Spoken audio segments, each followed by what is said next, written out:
नमस्कार दोस्तों, स्वागत आप सभी का। साथियों, आज की वीडियो में आज फिर हम हरियाणा की राजनीति को लेकर के चर्चा करेंगे साथियों।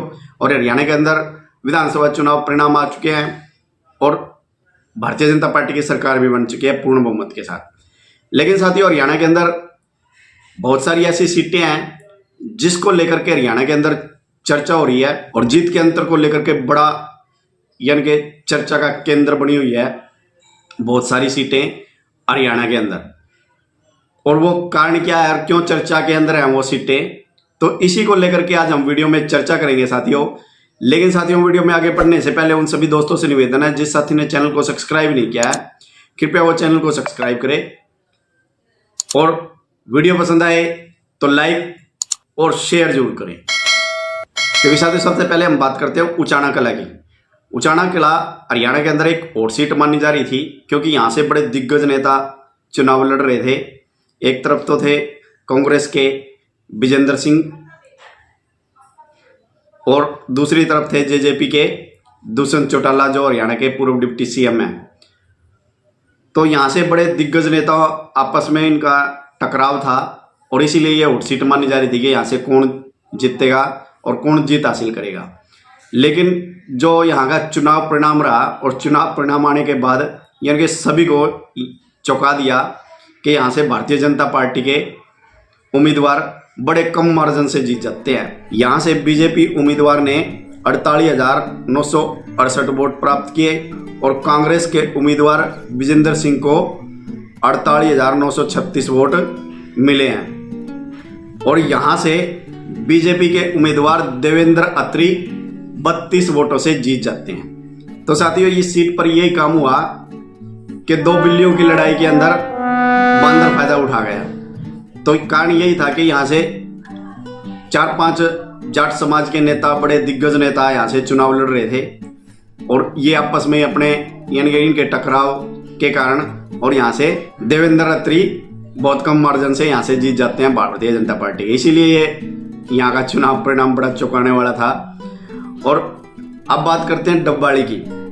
यहाँ से इनेलो के उम्मीदवार आदित्य चौटाला को 56,074 वोटें मिली और कांग्रेस के उम्मीदवार अमित शाह को 55,464 वोटें प्राप्त हुई है। तो यहाँ से बहुत ही कम मार्जिन से इनेलो के उम्मीदवार आदित्य चौटाला 610 वोटों से जीत हासिल कर लेते हैं। तो साथियों, ये तो थी सबसे कम मार्जिन पर जीतने वाली सीटें। और अब हम उन सीटों की बात करेंगे जो सबसे ज़्यादा, इनका नतीजा भी बड़ा चौंकाने वाला रहा, जो सबसे ज़्यादा यहाँ से जीत हुई है। तो वो कौन कौन सी सीट हैं?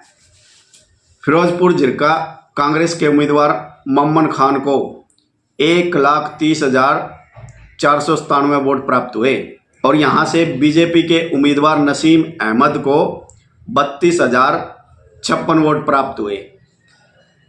तो यहाँ से जो जीत का मार्जिन है बड़ा चौंकाने वाला है कि यहाँ से जीत का मार्जिन जो कांग्रेस के उम्मीदवार है मम्मन खान 98,441 वोटों से जीत हासिल करते हैं।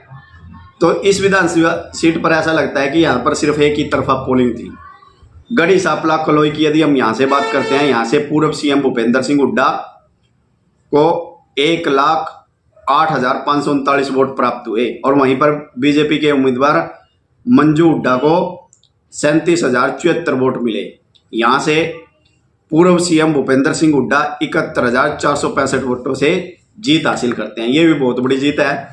और फिर दूसरी हम बादशाहपुर की यदि बात करें तो बादशाहपुर से बीजेपी के उम्मीदवार राव नरवीर सिंह को 1,45,503 वोट प्राप्त हुए और वहीं कांग्रेस के वर्धन यादव को 84,798 वोट मिले।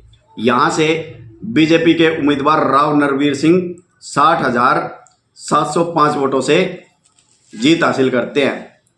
और वहीं हम नूंह विधानसभा की यदि बात करें तो यहाँ से कांग्रेस के उम्मीदवार आफ्ताब अहमद ने 91,833 वोट प्राप्त किए और इनेलो बसपा गठबंधन के उम्मीदवार ताहिर हुसैन को 44,870 वोट मिले। तो यहाँ से कांग्रेस के उम्मीदवार आफ्ताब अहमद 46,963 वोटों से जीत दर्ज करते हैं। और अब पटौदी विधानसभा भी यहाँ से भी बड़ा जीत का आंकड़ा बड़ा भारी रहा। पटौदी विधानसभा से सीट से बीजेपी के उम्मीदवार बिमला चौधरी को 58,519 वोट प्राप्त हुए और कांग्रेस के उम्मीदवार को 51,989 वोट मिले।